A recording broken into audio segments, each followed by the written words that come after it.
Alors, encore une fois, merci à tout le monde d'être ici ce soir. Monsieur Anctil, j'ai envie de commencer avec vous ce soir. D'abord, j'ai envie de vous entendre un peu sur, oui, ce champ d'expertise et aussi les changements climatiques. Fondamentalement, on parle de quoi? Qu'est-ce qu'on mesure? Quels sont aussi les différents exemples qu'on peut donner à plusieurs échelles aussi? Merci beaucoup. D'abord, les changements climatiques, on fait référence à un changement de température qui est dû à un déséquilibre énergétique là, qui est causé par les gaz à effet de serre. Ce changement de température-là se répercute en fait sur l'ensemble du climat. Puis à l'intérieur du climat, il n'y a pas uniquement la température, mais il y a d'autres variables. dont moi, par exemple, je vais m'intéresser beaucoup aux précipitations parce que je travaille sur le régime hydrologique des cours d'eau. En modélisation et en observation. Par exemple, on a beaucoup entendu parler là, des inondations ce printemps, le printemps 2017. C'est sûr que ça nous interpelle en tant qu'événement qui est lié au changement climatique. En réponse simple, ça devient très difficile maintenant de distinguer. On nous pose souvent la question, est-ce que cet événement-là est dû au changement climatique ou pas? Puis ça devient très difficile de distinguer. Et de dire qu'à 100 c'est tel ou tel cas. Oui, parce que maintenant, notre climat il a changé. La température au Québec a déjà changé d'à peu près 2 degrés par rapport à l'ère pré-industrielle. Donc, tous les processus ont changé, puis ça va en accélérant. Les inondations, c'est quelque chose qu'on entend de plus en plus parler. Il y a une prévalence qui est liée au changement climatique, viennent influencer ces choses-là. Mais on va regarder aussi l'ensemble du comportement de la rivière, pas uniquement la crue. Puis ce qui est moins connu, puis parce qu'on n'a pas eu d'événements récents majeurs, c'est qu'on s'attend qu'il y ait beaucoup moins d'eau dans les rivières au courant de l'été, qu'il y ait davantage ce qu'on appelle des étiages, des périodes de bas niveau dans les rivières. Quelque chose qu'on n'est pas tellement habitué de gérer. Ça paraît surprenant d'entendre ça aussi aujourd'hui. Bien, c'est que c'est lié d'abord au changement de température. Ça augmente le potentiel d'évaporation, mais à la base, pendant tout l'été, les plantes consomment beaucoup d'eau. Puis, avec les changements climatiques, il y a une potentialité d'un accroissement de la consommation d'eau par les plantes également. Donc, il y a cette possibilité qu'on s'attend à avoir à gérer nos étés. La disponibilité en eau pour les villes, la disponibilité en eau pour les industries, on va être obligé d'apprendre tranquillement à gérer ça autrement que ce qu'on fait présentement. Là, c'est un enjeu qui devient encore plus global à ce moment-là, bien sûr, lorsqu'on parle d'alimentation en eau potable, par exemple. Exactement. Jean Anctil, merci beaucoup. Madame Barrette, maintenant, j'ai envie de vous entendre aussi à votre tour sur votre champ d'expertise. Qu'est-ce que ça signifie dans votre secteur, les changements climatiques? Comment on les mesure? Comment on attribue aussi l'activité humaine? À quel point l'activité humaine peut avoir une influence ou non dans ces changements climatiques? Oui, bien moi, je m'intéresse justement beaucoup au suivi des paramètres environnementaux, surtout dans ce contexte des changements climatiques. Et puis, effectivement, comment on procède pour attribuer la portion, parce que souvent, même les climato-sceptiques vont dire, ben OK, je suis d'accord, les changements climatiques, ça existe, sauf que c'est plus naturel que d'origine humaine. Parce qu'on dit que ça a toujours existé, les changements climatiques. C'est ce qui revient dans l'argumentaire. C'est un fait observable et observé, effectivement, ça a toujours changé, sauf qu'il faut se projeter à ce moment-là à la bonne échelle temporelle. C'est-à-dire que, dans le fond, on considère que l'être humain est en train de, disons, envoyer suffisamment de gaz à effet de serre, modifier suffisamment la surface climatique depuis peut-être 200 ans. Soyons généreux, disons 200 ans. Mais sauf que les paramètres qui peuvent jouer sur 200 ans, les paramètres naturels sont très limités. On parle de l'activité solaire, on parle du volcanisme, mais le volcanisme, ça a un effet quand même de courte durée quand ça se produit, puis ça a plutôt un effet effectivement de refroidissement. Mais par contre, comment on fait pour déterminer l'un et l'autre, c'est qu'on va utiliser des outils hyper sophistiqués qui sont les modèles numériques du climat. Puis là, on va faire des simulations. On va dire, OK, le but, dans le fond, c'est de reproduire le climat passé. Dans le fond, on a plein de données sur le climat passé. Essayons de le reproduire. On fait une première simulation, on essaye en mettant uniquement les paramètres naturels, on regarde ce que ça donne. On fait une deuxième simulation en mettant uniquement les paramètres, disons, d'origine anthropique, donc liés à nos émissions, entre autres. Et on regarde ce que ça donne. Et vous allez comprendre, évidemment, que la troisième simulation, on met les deux. Et celle qui donne les meilleurs résultats, c'est la dernière. Et après ça, on pousse ça encore plus loin. On fait ce qu'on appelle une quantification de ces différents forçages-là. Et ça, on donne ça dans des unités qui peuvent être un petit peu abstraites, là, des watts par mètre carré, mais pensez à des ampoules 100 watts, la chaleur que ça dégage, tout ça. Bien, on quantifie ça de cette façon-là et on arrive au résultat que finalement, proportionnellement, c'est beaucoup plus les facteurs anthropiques qui jouent vraiment dans la modification du climat sur les 200 ans. Parce que pour le commun des mortels, dont je fais partie, bien entendu, Oui. ça paraît un peu abstrait parfois, Oui, tous ces oui, oui. concepts-là aussi. Tout à fait.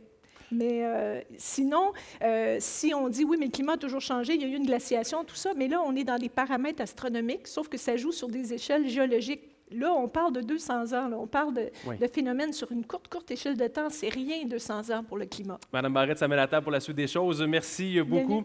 Monsieur Boiral, je le disais plus tôt, évidemment, professeur au département de management. On parlait de cette diversité de ce plateau. Ce soir, vous en êtes l'exemple.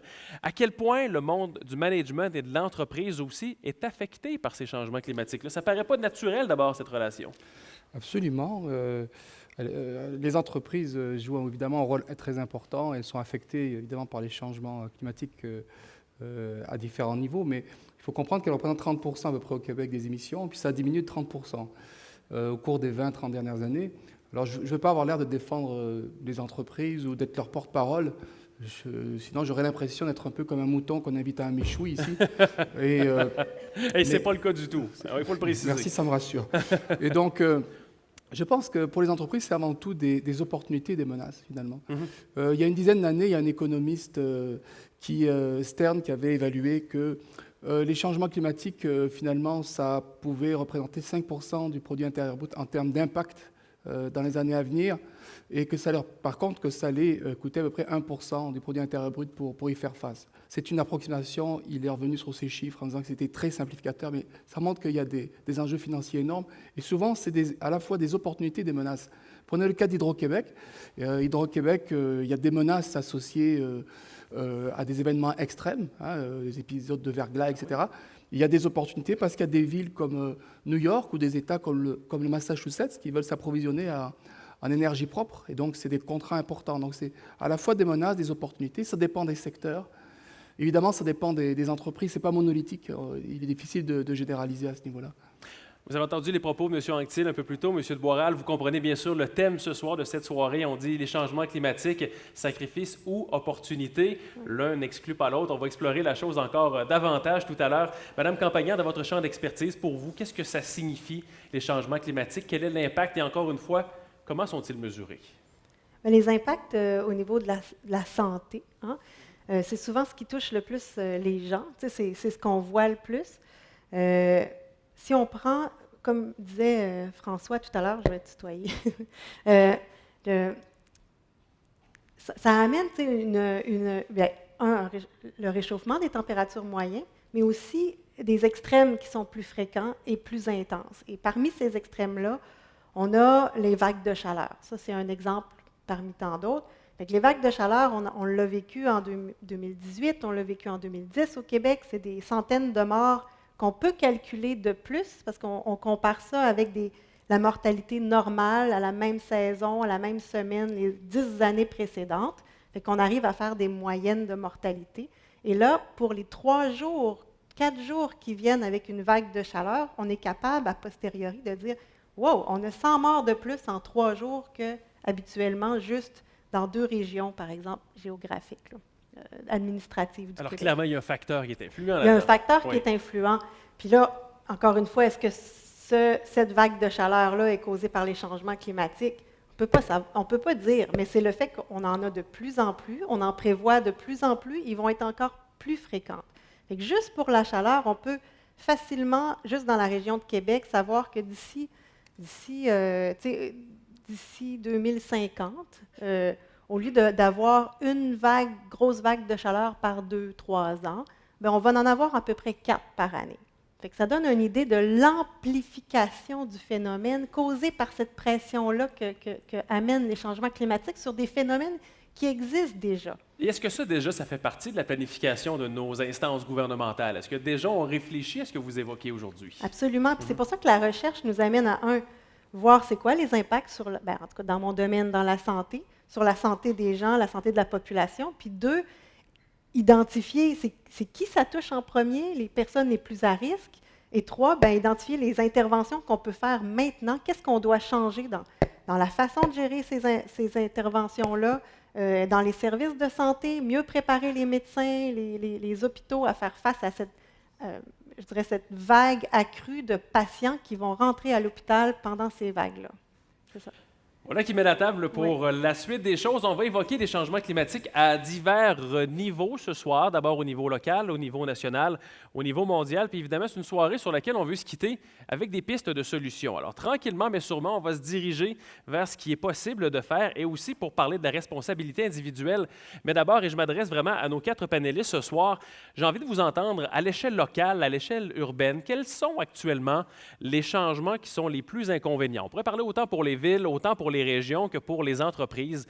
De quelle façon on peut transformer aussi ces changements en opportunités? M. Boiral, tout à l'heure, vous parlez justement des entreprises qui ont peut-être, on dit des gains, on va le mettre entre guillemets quand même, on pourrait parler d'investissements, d'opportunités à saisir pour changer le cours des choses aussi. À l'échelle locale, qu'est-ce qui pourrait se dégager?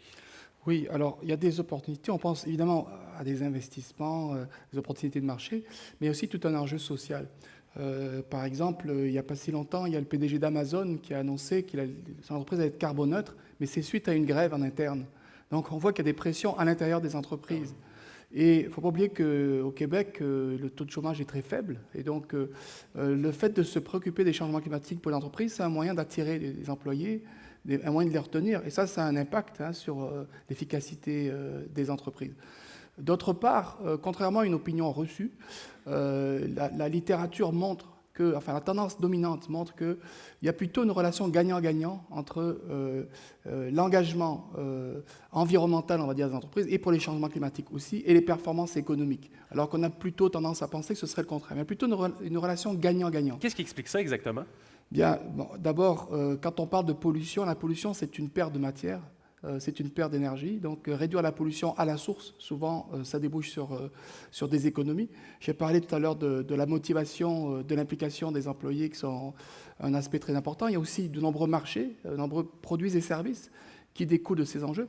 Puis, ça dépend aussi de la stratégie des entreprises. Il y a des entreprises qui sont capables de se positionner, qui sont capables d'anticiper les changements. Regardez ce qui se passe dans le secteur automobile. C'est une menace dans la mesure où il y a de nouvelles normes, mais il y a des entreprises qui sont très bien positionnées par rapport aux voitures électriques et donc qui vont grignoter des parts de marché. Il y a des entreprises qui vont disparaître, d'autres au contraire qui vont se développer. Donc il y a tout un processus de changement, de transformation. Les économistes comme Schumpeter parlaient de destruction créatrice. Je pense qu'on est actuellement dans ce genre de processus. Quand on parle des villes et des régions, évidemment, il y a des enjeux administratifs, il y a des enjeux de gestion. Madame Barrette, qu'est-ce qui menace un peu actuellement cette espèce d'équilibre, cette gestion au niveau des changements climatiques? À quoi les villes doivent-elles penser? Quels sont les défis auxquels on fait face actuellement? Mon Dieu, pour les villes, les défis sont nombreux parce que, comme disait Céline, on a vraiment une accentuation des événements extrêmes. Ils sont plus fréquents, sont plus intenses, donc on n'a qu'à penser à tout ce qui est système d'évacuation de l'eau. Donc, est-ce qu'à l'époque, on a réfléchi les villes, on a construit ces systèmes d'évacuation avec les bonnes données? Les données ont changé depuis, donc on n'a pas les données actuelles. On l'a vu avec les épisodes d'inondation, on a beaucoup remis en question la qualité de la cartographie qui datait d'une certaine époque. Et donc, dans le fond, on faisait des aménagements, on prenait des décisions sur la base d'une documentation qui n'était pas, de qualité, enfin, qui ne répondait pas à ces nouvelles normes climatiques, si on veut. Donc, il y a tout le défi aussi des vagues de chaleur. Je pense que Céline aussi pourrait vous en parler longuement.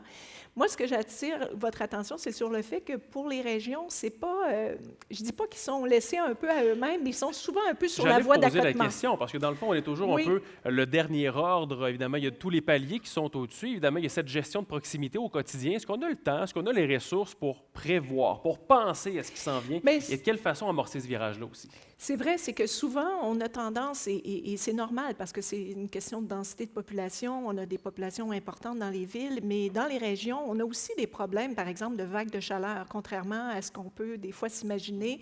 On a aussi, évidemment, les problèmes d'inondation, on l'a vu. Donc, je pense qu'il faudra de de plus en plus travailler à, quand on déploie des ressources pour les municipalités ou qu'on imagine des plans d'action, des choses comme ça, de s'assurer de toujours bien intégrer aussi l'aspect de la ruralité des municipalités qui sont de plus petite taille. Parce qu'on a des cas patents dans l'actualité encore aujourd'hui même. M. Anctil, évidemment, on parle d'inondation. Je pense à la Rivière-Chaudière, je pense à Sainte-Marie-de-Beauce, qui actuellement, on a des citoyens, 300 résidences qui seront rasées. On doit déplacer un centre-ville. On revoit les cartes des zones inondables. On l'a vu dans les derniers mois. Ça a fait réagir aussi plusieurs administrations.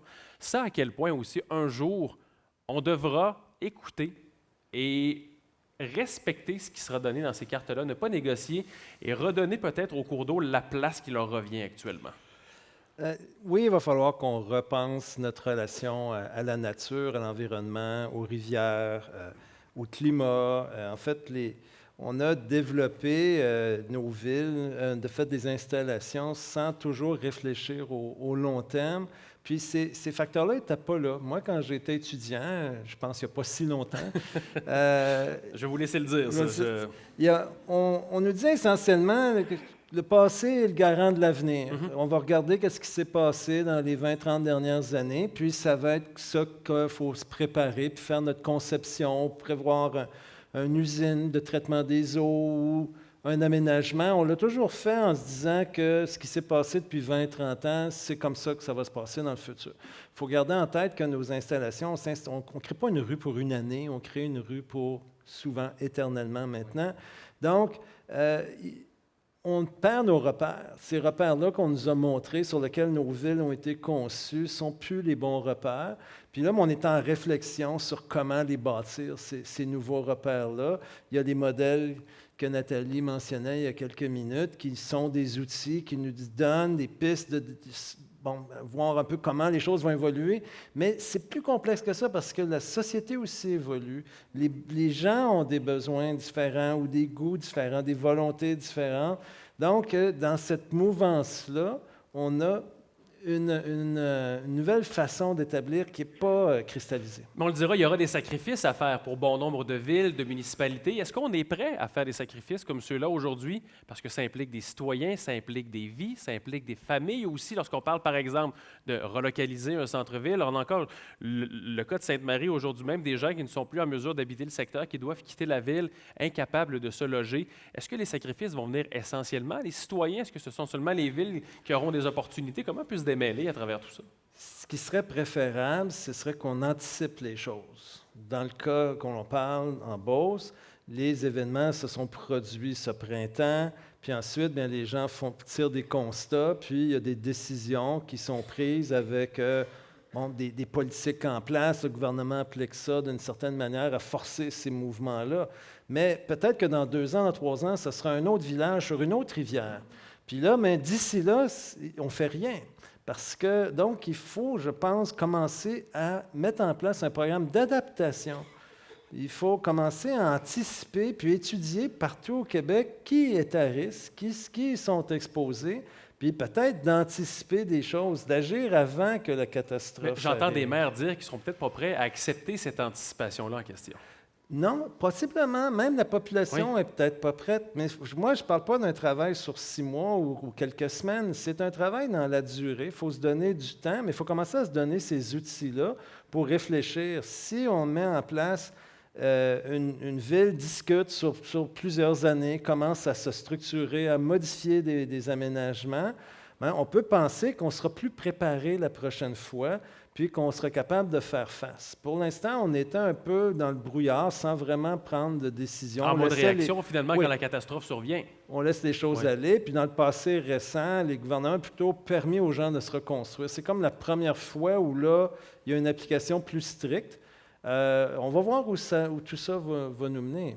Mais vous l'avez dit, ce n'est pas en quelques semaines, en quelques mois que ça va se faire. C'est un processus à moyen et à long terme, mais il y a quand même aussi, de l'autre côté, c'est presque contradictoire, un peu un sentiment d'urgence. Quand même, il faut agir éventuellement. Bien, le problème, c'est que, par exemple, ceux qui ont été touchés récemment, les crues de ce printemps, bien là, ils ont des décisions à prendre immédiatement. Pas dans 6 mois, dans 1 an, une décision à prendre immédiatement. Puis pour eux, probablement que la décision prend trop de temps déjà. Donc, ça, c'est différent. Mais pour les villes qui n'ont pas encore été touchées, puis qui savent qu'ils sont exposés ou qui découvrent qu'ils sont exposés, là, on dispose de marge de manœuvre. J'ai des considérations de santé publique, de prévision, d'adaptation. Madame Campagna, au niveau des villes aussi, est-ce qu'il y a des opportunités à saisir pour entreprendre ce virage, cette adaptation de la bonne façon? Est-ce que justement ce plan-là, on est prêt à l'appliquer? Est-ce que les citoyens aussi sont prêts à l'appliquer? Est-ce que les citoyens, j'embarquerai pas. Mais C'est toujours la grande question. Oui, hein? c'est ça. Au niveau des villes, en fait, s'ils se dotent, puis là, je pense qu'il y a un mouvement au niveau des municipalités en ce moment aussi par rapport aux risques reliés au changement climatique puis aux aléas qui arrivent plus fréquemment. Mais ne serait-ce que les inondations, ça a réveillé beaucoup de municipalités. En 2017-2019, il y en a eu beaucoup qui ont été touchées par ça. Fait que là, ça amène à... Il faut dégager quelque chose de ces catastrophes-là. Donc, est-ce que, d'un côté, c'est eux qui sont pris avec les conséquences des changements climatiques? Puis, il y a une opportunité pour l'adaptation qui vient avec ça, même au niveau de la santé publique, parce que les municipalités, leur but aussi, c'est le bien-être de leur population. Puis ça, il ne faut pas l'oublier que c'est un bon levier pour faire agir ça. Puis le bien-être, pour être bien, il faut être en santé aussi. Fait que, tu sais, ça va ensemble. Fait que, tu sais, ils ne veulent pas des... Oh, excusez, c'est ma boucle d'oreille. Je vais peut-être l'enlever. Ça battait la mesure. Ouais. Quand même, ouais. Mais il y a des opportunités pour les municipalités d'agir. C'est juste le manque de moyens souvent. Puis moi, c'est vers l'économie municipale que j'aimerais qu'on parle, parce que, tu sais, au niveau des impacts sanitaires, tu sais, c'est sûr que c'est les populations qui sont touchées au niveau des municipalités. On le sait souvent, c'est les gens les plus pauvres, c'est les gens les plus démunis. C'est les plus vulnérables, finalement, qui sont touchés en premier. Oui, c'est ça. Oui. C'est ceux qui sont déjà mal pris dans la vie pour toutes sortes de situations. Puis c'est eux qui se retrouvent dans les zones où ils doivent, qui sont inondés parce que c'est des centres-villes, c'est les logements qui sont les plus à faible, comme les loyers sont moins chers, tout ça. Fait que là, après, ben, c'est les impacts, ils ont moins de réseaux, ils ont tout ça. Fait que, Ce sont aussi les gens qui vont être tributaires de ces décisions-là qui ne seront pas faciles aussi, au final. Oui, bien c'est sûr, c'est sûr. Les personnes qui habitent avec une grosse... Je veux dire, si j'ai une grosse résidence qui vaut cher, avec tout ça, un chalet, c'est facile pour moi, mais c'est difficile l'inondation, mais ce n'est pas moi qui va en payer le plus le prix. Si je dois déménager, si ma maison elle a des moisissures qui poussent dedans, si je suis obligée de justement déménager, là, les impacts là, à la santé mentale peuvent prendre des années à se manifester, puis des années à guérir, des dizaines d'années avant d'en revenir. Là.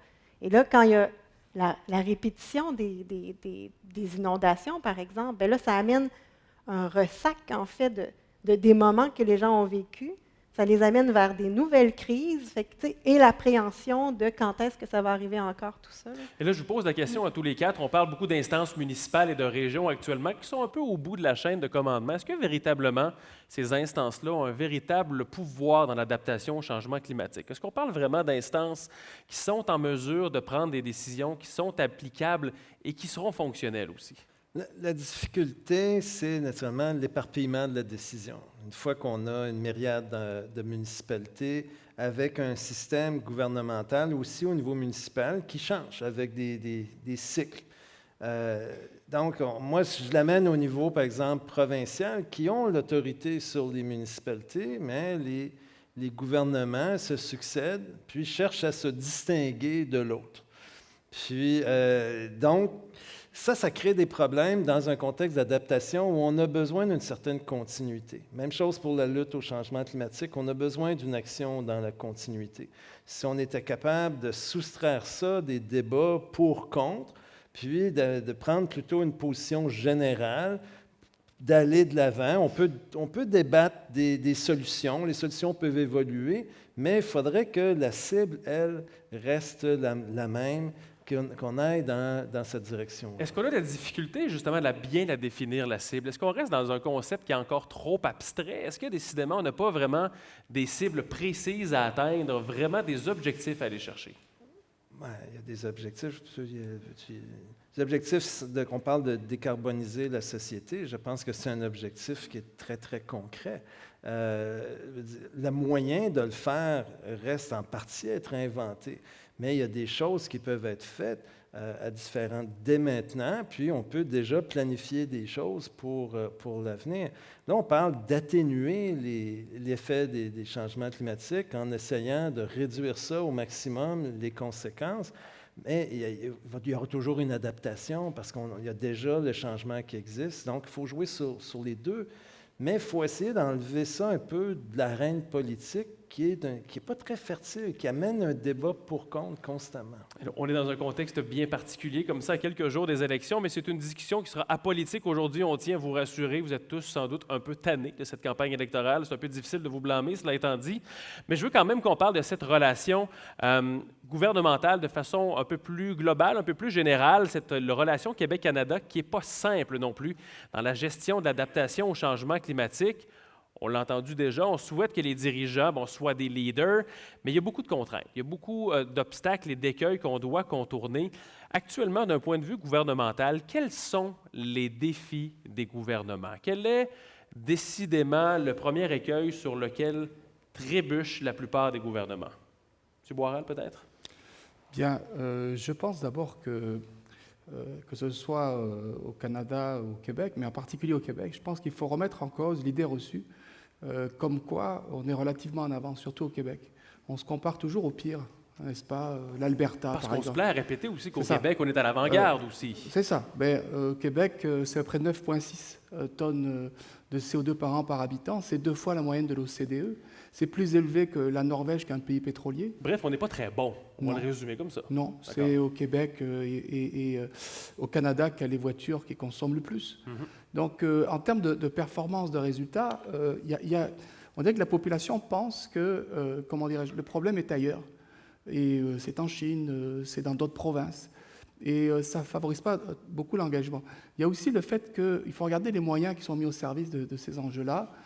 Au Québec, par exemple, le ministère, alors il change chaque année de nom, je ne sais pas comment il s'appelle actuellement, on va dire l'environnement. De l'environnement et de la lutte au changement climatique, selon, si je me rappelle bien, la dernière appellation officielle.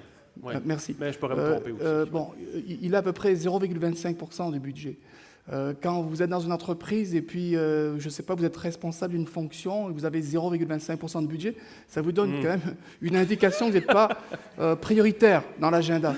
Donc, il y a clairement un manque de... On peut se sentir mal aimé un peu. Oui, il y a clairement un manque de moyens, un manque d'ambition, alors qu'il y a énormément de régions du monde, de pays qui sont très avant-gardistes. Et je pense qu'on parlait tout à l'heure des villes, on aurait avantage à se comparer à des villes avant-gardistes, comme Copenhague, qui a réduit de 55% les émissions de gaz à effet de serre par habitant au cours des dernières années, ou Oslo.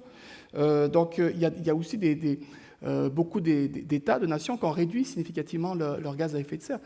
Au Québec, on a la chance d'avoir l'hydroélectricité, qui en passant n'a pas été mis en œuvre pour des raisons de changement climatique.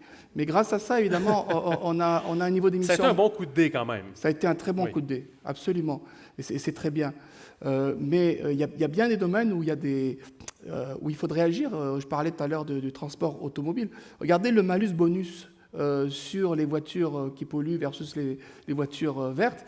Le bonus a rapporté, je crois, un peu plus de 200 millions. Le malus a rapporté plus de 400 millions. Le bonus a coûté un peu plus de 200 millions. Il y a donc un problème. Si on vend plus de camions que d'automobiles, il y a quand même un problème. Et c'est encore le cas. C'est une camionnette qui est le véhicule le plus vendu au Québec encore cette année. Absolument. Oui.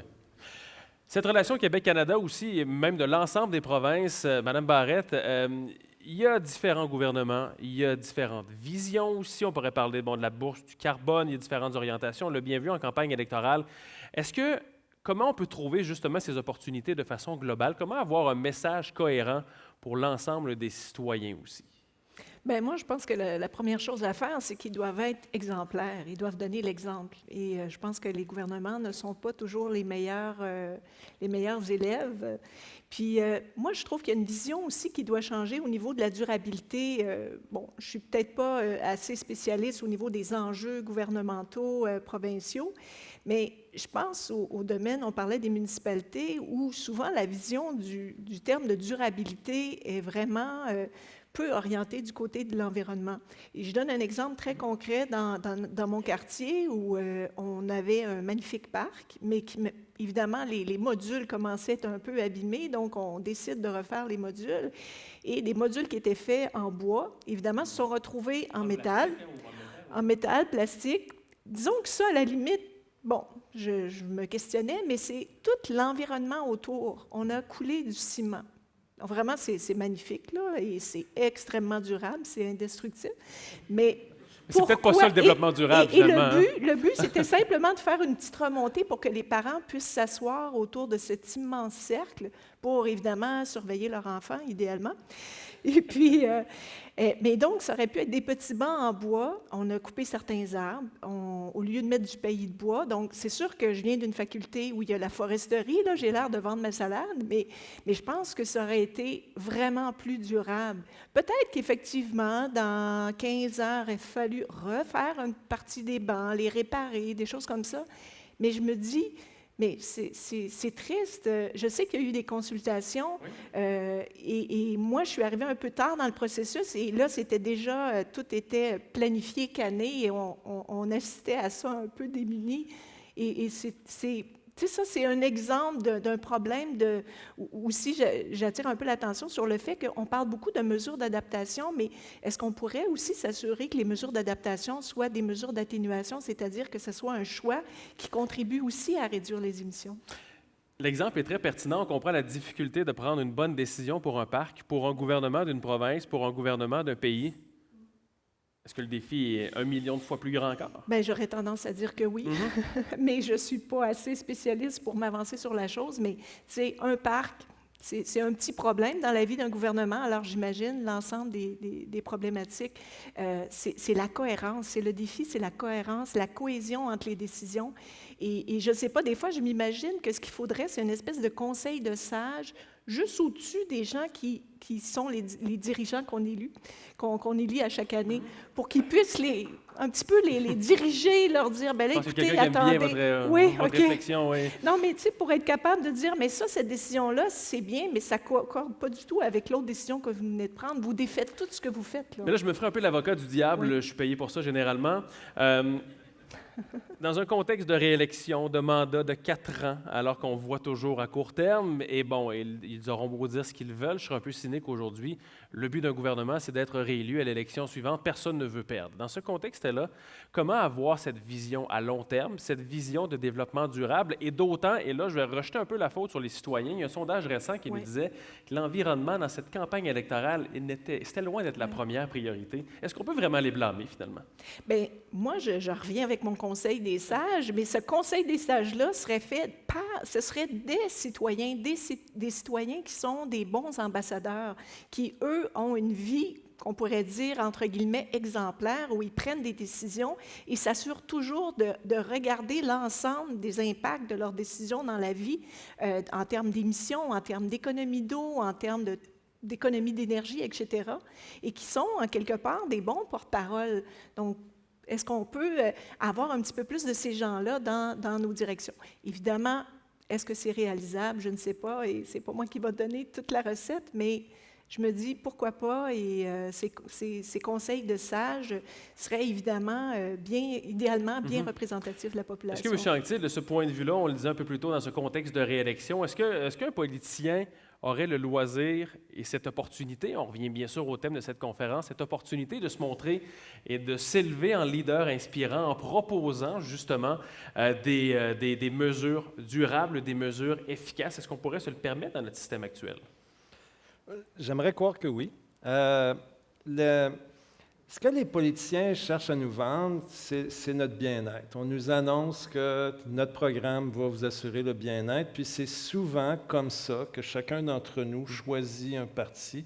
On pense que c'est celui qui va nous permettre un progrès dans notre bien-être. Est-ce que le bien-être, c'est essentiellement ce qu'on a dans le portefeuille aussi? Bien, le bien-être a été perçu comme ça. Il est encore largement perçu comme ça. On nous promet donc, par exemple, une baisse d'impôts ou d'autres trucs, mais c'est un bien-être, puis c'est notre grille. Les politiciens savent, tous les conseillers qu'ils ont savent comment la population réagit, puis c'est leur réflexe. Donc, je pense que ça revient un peu à nous, comme population, de mentionner que peut-être que notre bien-être, bien, c'est notre santé, c'est de ne pas être exposé à une chaleur. On pourrait parler de qualité de l'air aussi, qui est associée à ça. c'est d'avoir des choix, d'avoir un niveau de l'environnement, d'avoir de l'eau de qualité, de ne pas être exposé à des tempêtes, etc., etc. Si notre bien-être s'associe à ça, bien, les gouvernements vont réagir. Si on regarde typiquement dans un pays, dans l'évolution, c'est qu'au début, on le voit à différentes échelles dans le monde, il y a une période de prospérité économique où on ne s'intéresse pas trop à l'environnement. Le bien, c'est de progresser économiquement. Puis on atteint un niveau de confort où la population finit par dire, bon, on est assez confortable. Puis là, on remarque que finalement, on aimerait ça peut-être qu'il y ait des parcs, puis qu'on aimerait peut-être que notre rivière soit plus belle. Puis là, on commence ensuite, dans une deuxième phase, à investir sur l'environnement. Est-ce que ça veut dire que le sacrifice à faire collectivement, ce serait éventuellement une décroissance? Ça revient de plus en plus, cette possibilité-là. Est-ce que ça pourrait être une avenue? C'est sûr que c'est des choses qui sont mentionnées. Dans les réflexions, on va parler de décroissance. Il y a même des gens qui disent qu'on est trop nombreux sur la Terre, mais il y a des réalités qui nous rattrapent. Je veux dire, donc on est 7 milliards et on va devenir bientôt 8 et probablement 9. Il y a tous ces gens-là à nourrir, il y a beaucoup de choses, il y a une réalité. Donc la décroissance, ce n'est pas quelque chose qu'on peut passer du jour au lendemain, mais il va falloir trouver une façon que cette croissance-là, si on la maintient, ne se fasse pas au détriment du fonctionnement de la Terre.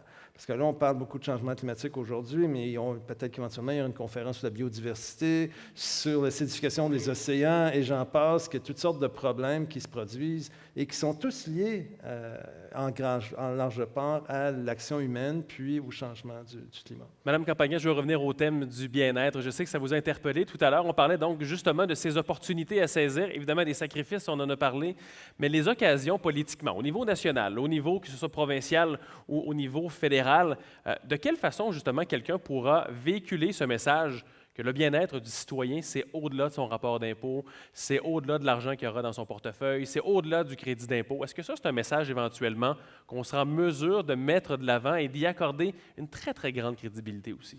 Mais pour y accorder davantage de crédibilité, c'est avec l'argent qu'on va y arriver. Parce que, je m'explique, il y a deux niveaux. On le sait que... Ça fonctionne, ça m'interpelle déjà alors. Le moyen, il y a deux niveaux. Le moyen, c'est que, on le sait, ce qu'on appelle le revenu, c'est un déterminant de la santé. Le revenu qu'on fait, ça influence vraiment de façon importante l'état de santé des gens. Fait que plus tu es pauvre, plus tu es malade, plus tu es riche, plus que tu as de moyens à ta disposition pour rester en santé. Fait que ça, on le sait.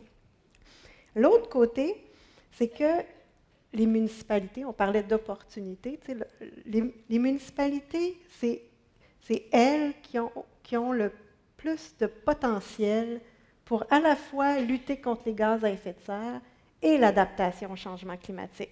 C'est elles qui le vivent, c'est elles qui ont le plus de leviers pour changer les choses. Parce qu'on est en lien direct avec le citoyen aussi. Et on est en C'est lien l'avantage, direct, oui. oui. Fait que c'est eux autres qui sont le plus proches du citoyen aussi. D'un autre côté, c'est eux autres qui ont le moins de moyens financiers. Parce que les moyens financiers, lui, se situent en haut, là, au niveau des paliers gouvernementaux provinciaux, fédéraux.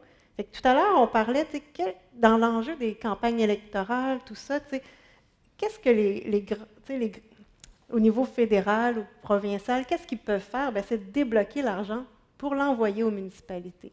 Aussi, parce que c'est là-dedans que les municipalités vont pouvoir avoir Parce que quand on leur donne l'occasion, il y en a eu des programmes climat municipalité, là, ça répond à l'appel, il manque d'argent. Les municipalités sont prêtes à agir en adaptation, réduire les risques pour la population, travailler davantage pour la réduction des gaz à effet de serre, mais ils n'ont pas les moyens. Leur seule source de moyens, c'est la fiscalité municipale, c'est les taxes. Comment on peut taxer? Bien, plus tu es proche d'une rivière, plus ta maison vaut cher, plus on va avoir des taxes, puis etc., etc. Fait que plus on construit dans un centre-ville, plus on densifie, plus on crée des îlots de chaleur qui viennent amplifier le phénomène. On vient taxer ça aussi. Puis là, au lieu d'avoir une maison, bien là, on en a des centaines de loyers qui rapportent à chaque fois davantage. Mais c'est correct de densifier, il faut bien densifier. Moi, je suis pour la densification verte. Mais c'est pourquoi il devrait avoir davantage d'argent pour les leviers, pour bien adapter nos villes à la réalité climatique. et lutter contre les changements Ça, c'est climatiques. intéressant. Je regarde dans la salle rapidement. Je ne vois pas de politiciens au niveau municipal, mais c'est bien dommage en espérant qu'ils nous écoutent sur Facebook parce qu'il y a là-dedans des idées qui sont très intéressantes. Madame Campagna, on a vu déjà donc le niveau municipal, on s'est promené au niveau national et là, peut-être celui le plus compliqué pour lequel s'entendre. J'ai envie de vous entendre maintenant à l'échelle mondiale. On le sait, la géopolitique mondiale, c'est extrêmement compliqué, c'est extrêmement complexe. Le citoyen, nous sommes tous réunis ce soir, on se sent bien petit par rapport à ces grandes instances. La grande question, comment le monde, d'un point de vue d'un dénominateur commun, peut-il s'adapter au changement climatique? Est-ce que finalement, ce grand concept que le monde puisse s'adapter au changement, c'est un peu trop abstrait, ça n'existe pas, que c'est utopique? Peut-être, mais en tout cas, actuellement, ce qu'on constate, c'est une grande injustice climatique. Et on constate que les pays qui émettent le plus de gaz à effet de serre ne sont pas ceux qui vont souffrir le plus. J'ai écouté mes collègues parler de l'adaptation au Québec. Je ne suis pas un expert de l'adaptation au changement climatique au Québec. Et je veux bien croire qu'il y a des adaptations qui vont se faire. Mais il faut bien comprendre qu'il y a des pays comme le Bangladesh, je crois qu'il y a 160 millions d'habitants, sur une superficie 11 fois plus petite que le Québec, et qui sont régulièrement menacés d'inondations. On ne parle pas d'avenir, c'est actuel. Et à plus ou moins long terme, ils pourraient être complètement inondés.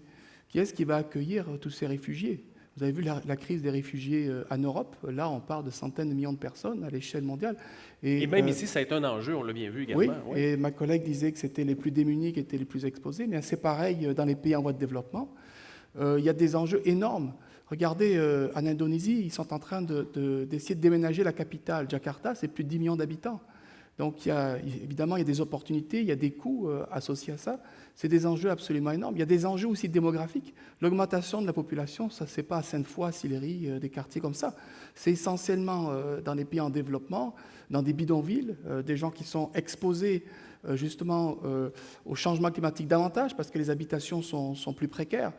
Et donc, je pense qu'il y a une responsabilité différenciée dont parlent d'ailleurs les accords de Paris, c'est-à-dire que les pays qui sont les principaux émetteurs de gaz à effet de serre doivent prendre leurs responsabilités, doivent montrer l'exemple. Ce n'est pas ce qu'on voit actuellement.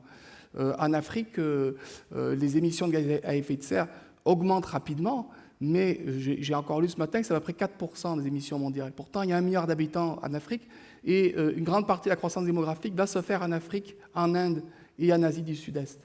Donc là, on voit qu'il y a une immense injustice et des réfugiés climatiques qui se multiplient, qui seraient rendus encore plus nombreux que les réfugiés politiques. M. Boiral, je le disais plus tôt, vous êtes à la faculté de management et je ne pensais jamais poser cette question-là. Est-ce que finalement, la clé, la solution d'un point de vue international, ça passe par les grandes entreprises? Est-ce que ce sont elles qui pourraient nous permettre de limiter, d'atténuer et de mieux s'adapter au changement climatique? Je ne crois pas que ce soit la clé, mais c'est une des clés, parce qu'il y a des moyens financiers considérables. Regardez le nombre de grandes entreprises qui se sont engagées à être carboneutres ou qui le sont déjà. Alors, il faut s'entendre qu'est-ce qu'on appelle carboneutre. J'entendais tout à l'heure qu'on disait l'Université Laval est carboneutre depuis 2015. Souvent, c'est carboneutre par rapport aux émissions directes, c'est par rapport aux sources d'énergie. Mais ce n'est pas carboneutre par rapport à ce qu'on appelle le scope 3, c'est-à-dire tous les transports, etc. Donc, les entreprises ont des moyens financiers énormes. Certains prennent leurs responsabilités, c'est très inégal. Elles ont un rôle à jouer, mais sans le pouvoir des États, je pense que leur pouvoir d'action est trop limité. Le problème, c'est qu'il y a une souveraineté nationale. Regardez ce qui s'est passé au Brésil. Il y a eu de grands incendies de forêt. Et puis, il y a certains dirigeants politiques, comme le président français, qui ont dit l'Amazonie, ça appartient à tout le monde. La maison brûle. La maison brûle. Et la réaction, évidemment, du président brésilien, qui n'est pas du tout un pro-environnementaliste, c'est un euphémisme, a été de dire, grosso modo, mêlez-vous de vos affaires. Donc, il y a un problème de souveraineté nationale aussi, qui limite le pouvoir d'intervention. Maintenant, les multinationales sont apatrides, elles ne sont pas liées à un pays nécessairement plutôt qu'à un autre, elles se déplacent très rapidement. Elles ont un certain pouvoir d'intervention, effectivement. Je reviens à notre discussion que nous avions eue il y a quelques semaines en préparation de cette soirée. Il y a une phrase qui m'a marqué, et je vais vous la répéter, corrigez-moi si ce n'est pas tout à fait exact. Vous avez soutenu, et vos collègues ici me semblaient d'accord, que les entreprises sont malgré tout très avant-gardistes en matière de lutte au changement climatique, que ce sont souvent elles qui font les premiers pas. Pas toutes, non. Certains. Pas- Oui, c'est- Non, je ne suis pas prêt à dire qu'elles sont très avant-gardistes, mais beaucoup le sont. En fait, les dirigeants d'entreprise, hein, il y a la même diversité de verts, du vert clair au vert sombre, qu'il y a dans la société. Donc, je lisais récemment les initiatives qui ont été prises par Optel, qui est une entreprise de la région de Québec, qui a fait beaucoup de choses en matière justement de transport, parce qu'un des problèmes au Québec, c'est l'étalement urbain. Et donc le transport, ça représente quand même plus de 40% de nos émissions de gaz à effet de serre, c'est tout à fait considérable. Donc il y a effectivement des entreprises qui sont avant-gardistes. Le problème, c'est que le citoyen ne fait pas trop la différence entre une entreprise avant-gardiste et une qui ne l'est pas, pour plusieurs raisons. Et une de ces raisons, c'est que contrairement à une opinion reçue, les informations qui sont divulguées par les entreprises ne sont pas nécessairement fiables. On a fait plusieurs études sur la question, et dans une de ces études, on a observé que dans les rapports de développement durable vérifiés par des auditeurs externes, utilisant la norme qu'on appelle le GRI, 97% de ces informations divulguées étaient non conformes à la norme. 97%. Pourtant, ces entreprises avaient été vérifiées, certifiées par des grandes firmes comptables. C'est bonjour le cynisme quand on entend ça. Malheureusement, il y a beaucoup de greenwashing. Et à côté de ça, il y a des entreprises qui font beaucoup de choses intéressantes qui n'en font pas nécessairement publicité. Je suis un peu sous le choc. Je ne veux pas être négatif, évidemment, dans tout ça, mais quels bénéfices peuvent retirer les pays en matière de relations internationales pour mieux s'adapter au changement climatique? J'écoute M. Boiral, bon, les entreprises ont un rôle à jouer aussi, les pays se disputent entre eux. La solution, finalement, au point de vue international, elle est où? Elle est où l'opportunité à saisir? Madame Barrette? Eh mon Dieu, une grosse question. Moi, j'ai beaucoup de difficultés parce que je travaille dans les pays tropicaux et je vous avoue que les opportunités, elles sont assez limitées. Hein, parce que tantôt, on parlait, c'est ça, en fait, que, tu sais, est-ce qu'on disait au Québec, dans le fond, on ne peut pas vraiment dire que, bon, quand il y a une inondation qui arrive, c'est la faute des changements climatiques. On ne peut pas être sûr à 100% parce qu'on vit dans un pays où il y a beaucoup de variabilité climatique.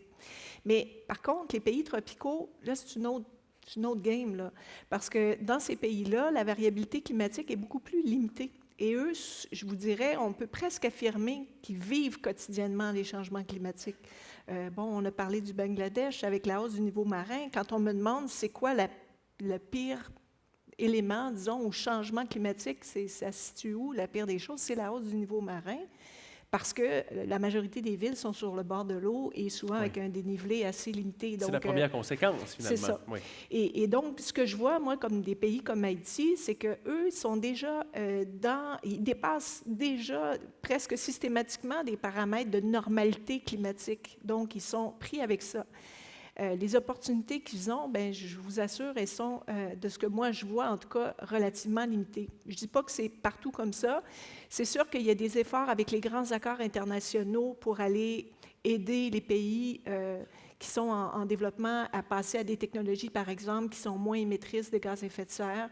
Il y a toutes sortes de volets. Je suis moins spécialisée sur cet aspect-là, mais il y a des leviers politiques internationaux là, qui permettent d'aider ces pays-là. Mais ce qu'on a vu en grande partie, c'est que ceux qui en ont le plus bénéficié, ce n'est pas les gens les plus vulnérables. C'est la Chine, c'est l'Inde, le Pakistan, pas le Pakistan, mais ce n'est pas les pays d'Afrique. On n'est pas... Pourquoi? Bien, c'est qu'on ne peut pas aller planter une forêt, puis ça ne pousse pas rapidement, là, puis dire, bien, je vais prendre les bénéfices pour ma compagnie. Alors, on ne va pas là, on va en Chine, on va changer une centrale qui fonctionnait au charbon, on le change pour une centrale au gaz naturel qui est moins émettrice, des choses comme ça. Donc, il y a plein de projets de développement internationaux qui se font, mais ce n'est pas les populations les plus vulnérables qui en ont profité, là, en fait. Donc, en tout cas, je ne suis peut-être pas la bonne personne pour défendre le volet opportunité. J'ai de la difficulté, moi, à les voir, là, mais j'imagine qu'il y en a certainement. Là. Avis partagé par vous, M. Anctil, est-ce que vous voyez un peu de lumière là-dedans? Ou... Faut chercher, là. Ça a le mérite d'être clair, au moins. Il faut chercher parce que, en fait, on parlait d'entreprise, mais c'est la même chose pour nous ou les gouvernements. La stabilité, c'est une belle chose parce que ça nous permet de travailler, je l'ai mentionné tantôt, en regardant un peu ce qui s'est passé puis de prendre nos décisions. Les êtres humains, on aime analyser les choses, mais on aime simplifier aussi pour comprendre. On a une vision des choses qui est parfois erronée. Puis quand les processus deviennent non linéaires, c'est-à-dire que des petites impulsions peuvent commencer à créer des grands changements, on a beaucoup de difficultés à anticiper ces choses-là. Puis c'est comme ça que va se vivre le changement climatique, c'est qu'il va y avoir des seuils où les choses vont se mettre à s'accélérer. On est toujours habitué de penser des petits changements, petites réactions, puis tranquillement, ces choses-là vont se mettre à se bousculer, puis c'est là probablement qu'il y aura un éveil un peu plus généralisé, probablement au niveau des gouvernements. Donc, il faut voir ça. Moi, j'aimerais amener on a parlé de la hausse des niveaux d'eau, il va y avoir aussi beaucoup d'eau qui va manquer. Les précipitations, ce qu'on voit avec les modèles, c'est que les zones humides actuellement vont l'être davantage. Ce qui, entre parenthèses, fait l'affaire d'Hydro-Québec parce qu'on s'attend à une hausse des précipitations de l'ordre de 10 dans les territoires de nos grands réservoirs. On va pouvoir produire plus d'électricité sans faire quoi que ce soit. Les turbines vont tourner. Oui, mais les pays qui sont moins arrosés, et il y en a beaucoup, vont l'être moins encore. Puis c'est là que les problèmes vont aussi apparaître. On pense à un pays comme l'Espagne, qui est déjà un pays qui n'a pas beaucoup d'eau. Dans le sud de l'Espagne, il y a des gros problèmes entre les touristes, les agriculteurs, les industries. Puis, il va y avoir moins en moins d'eau en Espagne. Donc, qu'est-ce qui va arriver de tout ça? On a beau parler qu'il y aura des opportunités, il faut encore que l'eau soit présente, il faut encore qu'il y ait une sécurité. C'est pour ça que tant d'entreprises qui montrent un intérêt pour agir sur les changements climatiques, celles qui n'ont rien à voir avec de vendre de l'énergie, par exemple, une compagnie qui vend des souliers, cette compagnie-là, elle bénéficie d'un milieu qui est stable économiquement, politiquement, environnement. Plus c'est stable, plus c'est facile pour eux d'anticiper comment ils veulent se développer. Toute instabilité devient un problème pour ces entreprises-là, puis le climat en fait partie de ces instabilités-là. C'est que oui, il y a des opportunités à saisir ici et là. On peut penser, par exemple, au Québec, il y aura une saison de croissance qui sera plus grande. Donc, il y aura des potentialités en agriculture. On pourra changer de cultivar, on aura quelques semaines de plus, on pourra avoir plus de rendement. Mais en contrepartie, ça va consommer davantage d'eau, ça va modifier le régime des rivières, donc il va falloir trouver cet équilibre-là. Mais la surface des terres agricoles au Québec est très petite par rapport à ce qui se fait sous l'ensemble de notre continent. Fait que même si nous, on a des gains, il ne faut pas penser que ça va être spectaculaire. C'est la même chose partout nécessairement aussi. Ouais. Monsieur Anctil, je prends les éléments que vous mettez en place. Je me tourne vers vous, Mme Campagna. Il y a matière à réflexion. Est-ce que finalement, cette espèce d'impulsion nécessaire, l'espèce d'onde de choc, ce sera une crise de santé publique à l'échelle internationale? Est-ce que ce sera ça qui finalement va faire véritablement bouger les choses et forcer une certaine collégialité entre les différents États et les grandes entreprises? Sans doute que oui. Ça va être à travers sans doute beaucoup de migrations climatiques, là, les migrants climatiques, les réfugiés climatiques qui vont arriver. Il y a de fortes chances qu'une fois qu'on va être devant le mur, là, il va falloir... mais peut-être que non plus. J'ose croire que oui, puis j'ose croire que on va agir. Mais c'est pas facile non plus. Non, c'est ça. J'ose croire qu'on va agir avant que tout le monde soit là à notre porte ou à la porte. Parce qu'on ne peut pas attendre qu'il y ait la moitié de la population de la Terre qui crève de faim ou de soif pour agir. Mais au niveau mondial, je ne sais pas ce que ça va prendre pour agir. Moi, je n'ose pas m'amener là-dedans. Par contre, au niveau du Québec, oui. Moi, je pense que je vois une opportunité en santé publique puis en santé que soit on agit puis on va voir les bénéfices même économiques d'une population en santé en appréhendant les impacts. Fait qu'en agissant en amont, on va voir rapidement. On parlait du ministère de l'Environnement que même pas 1% du budget, bien, la santé en a presque 50%. C'est un gros joueur qui n'utilise pas encore son levier économique auprès d'un gouvernement d'économistes là, pour dire, écoutez, vous voulez sauver, ce n'est pas avec l'accord des médecins et tout ça qu'on va sauver quelques milliards là, par année, là, c'est en investissant dans la prévention et donc l'adaptation au changement climatique, la réduction des gaz à effet de serre, ça va faire un tout. On va avoir des populations plus en santé, on va moins consommer de services de santé parce qu'il faut penser que pour le gouvernement, c'est une consommation de services de santé. Donc, on va avoir des économies majeures si on monte les chiffres, qu'est-ce qu'on est capable d'atteindre comme économie au niveau provinciale. Qu'est-ce qu'on peut aller trouver comme bénéfice Oui, à travers tout ça aussi, avec une exactement. meilleure cohésion également des Moi, j'ai instances? l'impression que c'est comme la meilleure opportunité pour la prévention des maladies en ce moment. En tout cas, ça va peut-être prendre quelques catastrophes de plus pour vraiment le réaliser, mais je pense que c'est à travers ces catastrophes-là que là, en haut de nous, là, les politiciens vont dire bon, qu'est-ce que j'ai à gagner, qu'est-ce que j'ai à perdre à long terme. Puis là, si je dégage un 10 de mon budget provincial, là, c'est énormément d'argent. C'est un impact, donc c'est un levier, vous l'avez dit, Oui. Mme Campagna. Et là, j'ai envie de vous entendre. Là, tout à l'heure, on cherchait la lumière et j'en ai absolument besoin pour terminer ce segment. On a parlé des municipalités qui manquent de ressources. Au national, bon, politiquement, c'est compliqué. On ne s'entend pas nécessairement sur les orientations. Il y a le processus de réélection qui rend la chose bien difficile. À l'échelle internationale, bon, on comprend, c'est encore plus complexe. Est-ce que finalement, la solution se trouve dans la salle ce soir avec chacun des citoyens, chacune des personnes présentes qui, avec un petit geste, va changer les choses? Est-ce que finalement, on se dit on est bien impuissant par rapport à toute cette grande machine qu'est la politique, que cette grande machine commerciale aussi que sont les entreprises? Est-ce que finalement, la personne responsable, c'est tout un chacun? Ben, moi, j'aimerais dire que je pense qu'il faut que la solution soit aussi politique. On ne peut pas juste lancer du côté du citoyen. Est-ce que puis le dire- politique réagit aux citoyens? Est-ce que la débrouillez-vous. politique fonctionne selon les désirs et les velléités des citoyens? Oui, mais le citoyen peut réclamer des choses. Ça veut dire, on ne va pas toute la gang ici, là, demain, commencer à aller creuser le tramway, puis le faire par nous-mêmes. On a besoin de défendre des points de vue. Oui, on peut poser des gestes, puis je ne veux pas les minimiser, puis on peut en parler, mais je pense qu'on ne peut pas d'entrée de jeu exclure de dire que les gouvernements ne feront rien. Je pense qu'ils vont faire des choses. C'est eux qui ont les meilleurs moyens. Ce qu'on a besoin, par exemple, au Canada, c'est une grille pour permettre l'échange d'électricité d'une province à l'autre, pour que toutes les provinces puissent faire de l'électricité de manière plus verte. Par exemple, il y a plein de potentialités en solaire, il y a plein de potentialités en éolien qui n'ont pas été exploitées au Canada. Certaines de ces potentialités-là sont dans les provinces productrices de pétrole, pourraient produire davantage d'électricité avec des moyens de ce genre-là, mais il n'y a pas beaucoup de grilles.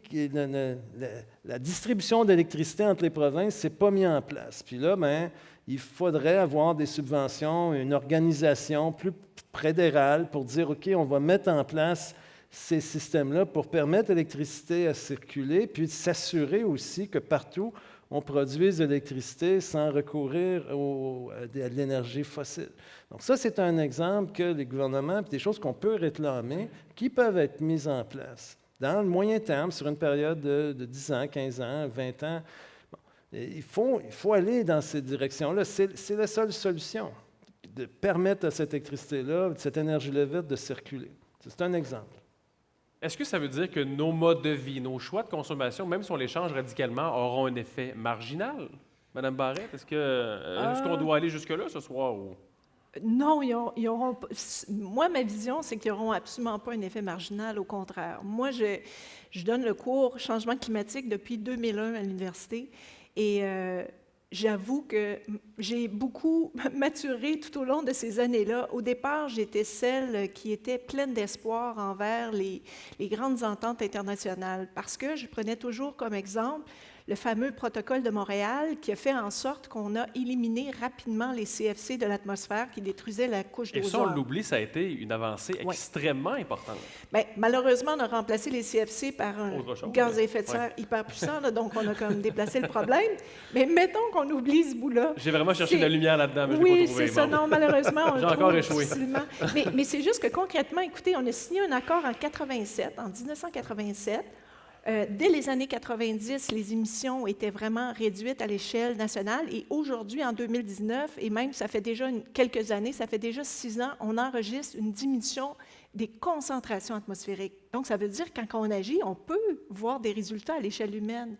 Et donc, je portais le même discours à mes étudiants, le protocole de Kyoto, on va y arriver, ensuite l'accord de Paris, ensuite toutes les COP qu'il y a eu à travers les époques. Et j'y croyais, mais maintenant, je n'y crois plus du tout.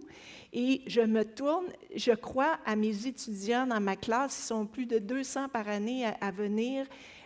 s'intéresser à cette question-là et c'est eux qui m'informent, c'est eux mes sages, c'est eux qui me disent, écoutez, on fait des petits ateliers de discussion qui m'apprennent comment on peut devenir zéro déchet, que du shampoing, ça peut s'acheter en bar, Oui, ça du n'existe savon, pas juste ben à oui. bouteille, toutes sortes de choses comme ça. Donc moi, c'est en eux et en moi que je crois, c'est-à-dire que eux vont me contaminer et ensuite, moi, je puisse faire les pas que je me sens capable de faire.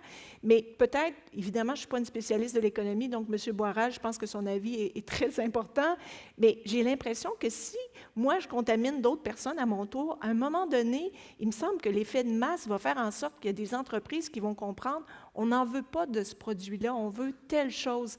Est-ce que en fait, je me tourne vers lui, est-ce que j'ai tort de croire ça ou ne tuez pas mon espoir. Monsieur Boiral, sauvez la soirée, je vous en prie. Là. Je ne tuerai pas votre espoir. Non, c'est tout à fait le cas. Les entreprises recherchent la légitimité sociale. Encore faut-il qu'on puisse mesurer les actions dans ce domaine-là, les performances, en d'autres termes. Un proverbe chinois qui dit « c'est quand la marée est basse qu'on peut voir ceux qui nagent sans maillot ». Mais si... oui, actuellement, il est très difficile de faire la différence entre une entreprise vraiment proactive et une qui ne l'est pas. Pour revenir aux politiques, un des problèmes, je crois, c'est que les politiciens ils sont engagés pour X années, 4 ans au Canada. Bon. On parle là d'enjeux à très long terme. Est-ce qu'il y a beaucoup de gens dans cette salle qui se lèvent le matin en disant « je m'engage à être carboneutre en 2050 », comme le font les politiques, ou en 2025 ? Ça ne fonctionne pas. Ils prennent des engagements qui sont bien au-delà de leur mandat. Il n'y a pas assez d'engagement à court terme. Moi, je pense qu'il y a un levier d'action très important au niveau individuel. Pourquoi ? Parce que l'essentiel, enfin une bonne partie des sources d'émissions au Québec, et même, j'allais dire dans le monde, c'est un agrégat de micropollution. Je ne minimise pas les grands pollueurs, pas du tout. Mais regardez le transport au Québec, c'est plus de 40%. C'est quand même des automobiles, essentiellement. Regardez l'alimentation, on en parle peu parce que les gens n'aiment pas en entendre parler. Mais dans le monde, mes collègues me reprendront, mais c'est, je pense, plus de 20% des émissions de gaz à effet de serre qui sont liées à l'alimentation, en particulier la consommation de viande. Et lorsque je dis ça à mes étudiants, les gens baissent la tête, personne ne va l'entendre parler, parce que ça remet en cause nos habitudes. Donc les gens peuvent agir dans le transport, ils peuvent agir dans leur consommation. Il ne s'agit pas de devenir tous végétariens. Le GIEC a produit un rapport cet été en proposant une assiette, je pense qu'il parlait de flexitarienne, mettre un peu moins de viande, mettre un peu plus de fruits et légumes. Comme par hasard, c'est aussi bon pour la santé, de façon globale. Donc je me tourne à ma collègue, j'espère qu'elle ne me contredira pas, parce que sinon je suis mal pris à mon tour. Non, vous avez raison. Donc, oui. de plus, les citoyens peuvent, s'ils le souhaitent, être carboneutres, on parlait des entreprises. L'Université Laval, par exemple, offre un service de carboneutralisation. Les chercheurs peuvent être carboneutres. J'en discutais tout à l'heure avec un collègue en foresterie, Luc Boutillier. Je pense qu'il est quelque part ici dans la salle. Et je lui dis, est-ce que c'est sérieux? Est-ce que ça fonctionne? Il semblait dire qu'au niveau de l'université, il était relativement confiant, même si tous ces systèmes de certification, etc., il y a de grosses lacunes, il faut le dire. Mais on peut choisir d'être carboneutre. Donc, bien sûr, il faut réduire. Mais je vous écoute finalement, et ça revient un peu à mon constat, c'est une responsabilité citoyenne. Si on achète moins de Ford F-150, pour ne pas le nommer, si on change les modes de transport, si on achète moins de viande, finalement, pourquoi en demander autant au gouvernement quand finalement le geste, il est là? C'est un bon point, mais le gouvernement, est-ce qu'il nous incite à faire ça? Dans quelle mesure il y a des incitatifs fiscaux suffisants? Nous sommes ici dans une université, et là je rejoins ma collègue, je pense que l'université a un rôle très important à jouer au niveau de l'éducation. Il est bien certain que dans ces débats-là, il y a énormément d'idées reçues. Les idées reçues sont très difficiles à changer. Idées reçues que si on s'engage davantage par rapport à la lutte au changement climatique, ça va coûter cher. L'idée reçue que les taxes sur le carbone, ça va réduire le pouvoir d'achat, alors qu'il faudrait plutôt parler de redevance dans la mesure où ce système de taxation, en tout cas au Canada, est redistribué essentiellement aux citoyens. Donc il y a énormément d'idées reçues qui sont à changer. Mais si les gens ne sont pas informés, n'est-ce pas, ils vont dire que c'est la faute toujours des Chinois ou des Indiens ou ailleurs. Ils ne vont pas être poussés à remettre en cause leurs habitudes. Et l'université aussi, évidemment, a un rôle à jouer au niveau de la recherche, évidemment.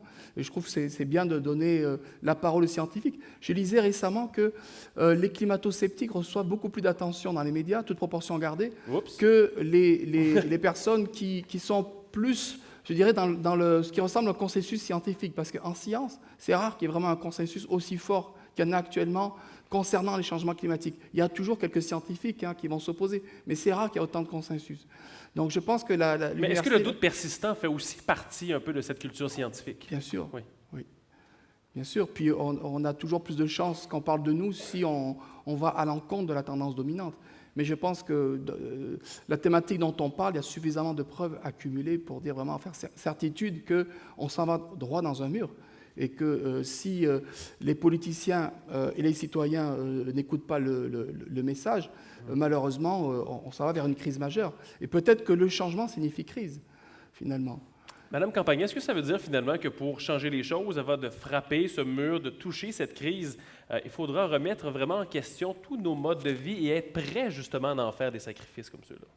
C'est sûr qu'il faut être prêt à faire les sacrifices, mais c'est beaucoup demander aux citoyens de tenir tous les sacrifices. Parce que les sacrifices, moi je pense que s'ils sont imposés, ils vont être plus faciles parce qu'au niveau d'être juste, ça va être partout pareil.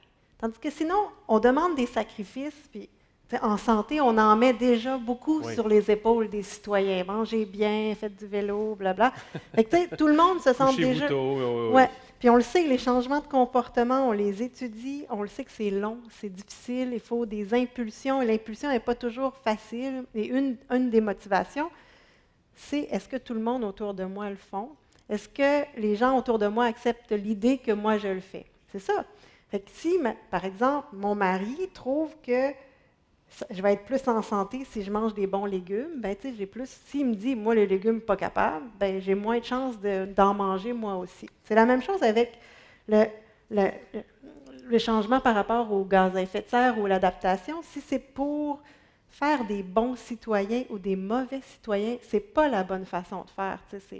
Moi, je pense qu'il faut, oui, il faut que chacun le fasse, mais encore là, on arrive à le bon et le méchant. Tu sais, on parlait de camions. C'est pas si manichéen, non, on parlait des ça. VUS, tout ça. Bien là, on vient de cristalliser que ceux qui achètent des VUS, c'est des méchantes personnes, puis ceux qui roulent en vélo, c'est des bonnes personnes. Mais c'est pas comme ça qu'il faut voir ça. Mais dans une époque où tout est polarisé, on n'a qu'à ouvrir nos réseaux sociaux sur nos téléphones, on en a la preuve. Comment on va réussir à avoir cette espèce d'effet de globalité? Comment fédérer une population alors qu'on le dit, on peut s'obstiner sur tout et sur rien aujourd'hui? Il faut que ça vienne d'en haut. Il faut des gouvernements, je pense, très forts, puis qui sont prêts à accepter que les gens, dans les premières années, vont être mécontents. Tu sais, c'est ça, il faut être prêt à perdre des élections, à la limite, là, pour amener un changement. Parce qu'on en est là, puis c'est sûr qu'on va revenir en disant « Ah, ben là, ça ne se passera pas. » Mais si, moi, comme gouvernement, je dis « Ah, vous êtes gentil, vous achetez une auto électrique, puis lui, vous n'êtes pas bon parce que vous achetez un VUS. » Mais ça ne réglera pas. Si je dis on n'a plus le droit d'acheter des VUS, sauf si, mettons, je détiens un permis parce que, mettons, j'ai un pick-up. Et j'en ai besoin. J'en ai besoin, j'ai une ferme, il me faut un gros pick-up. C'est normal, c'est correct, ça se peut, tu sais. Mais est-ce qu'il faut réduire, faire des cibles pour que... puis il faut être juste envers tout le monde. Moi, je pense qu'au niveau du citoyen, si on sent que mon voisin il est imposé la même chose que moi, ce sacrifice-là, j'ai plus de chances de l'accepter que si on me l'impose juste à titre individuel puis on met cette pression-là sur moi. Mais ça va prendre toute une volonté politique d'imposer des choses comme celle-là. C'est pas très payant, par exemple, dans une campagne électorale. C'est pas très sexy, finalement. Pas du tout. OK. Oui, j'ai pas de réponse à ça. C'est là-dessus que se termine déjà. Merci beaucoup de votre attention, de votre intérêt.